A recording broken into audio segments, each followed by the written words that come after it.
some people have been critical of Mrs. Clinton, Secretary Clinton, who initially had to explain talking about being dead broke coming out of the White House, or said in an interview that you all I might understand it differently than you do, Howard.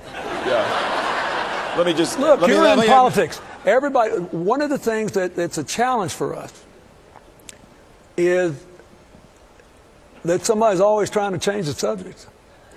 And the subject is, how can we get this economy going? Right. How can it work? And one of the things that we forget is, she was joking about it the other day. Half the time somebody asking a question couldn't even vote when I was president. And so you have to live in the moment, not with memory. Mm-hmm. It is factually true that we were several $1 million in debt.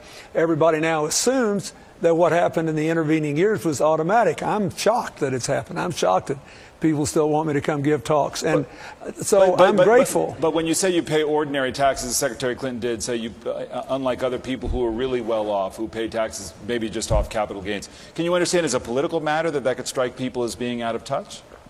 Yeah, but she's not out of touch. And she advocated and worked as a senator for things that were good for ordinary people. And before that, all her life. And the people asking her questions should put this into some sort of context. I remember when we were in law school, she was out trying to get legal assistance for poor people.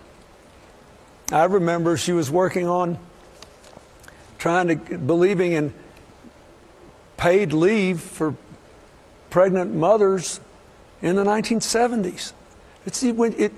So I think if you don't give the most adept answer to a question because you immediately remember what you felt like the day we left, as opposed to what it looks like to everybody else now who's having trouble, you can say, okay, I got to clean that up, which she did. Right. The reaction, you think, bottom line, before I move on, the reaction to this you think has been unfair? No, I don't want to you get to decide what's fair. You get to decide we got First Amendment.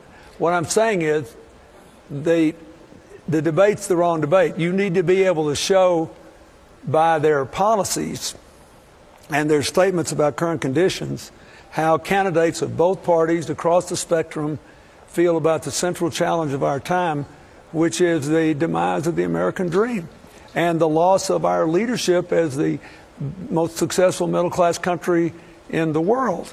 And the idea that now, I think I had the lowest net worth of any American president in the 20th century when I took office. But I still could have been tone deaf.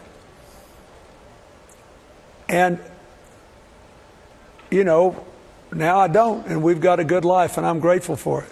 But we go to our local grocery store on the weekend. We talk to people in our town. We know what's going on. The real issue is, if you've been fortunate enough to be successful, are you now out of touch and insensitive to the agonizing struggles other people are facing?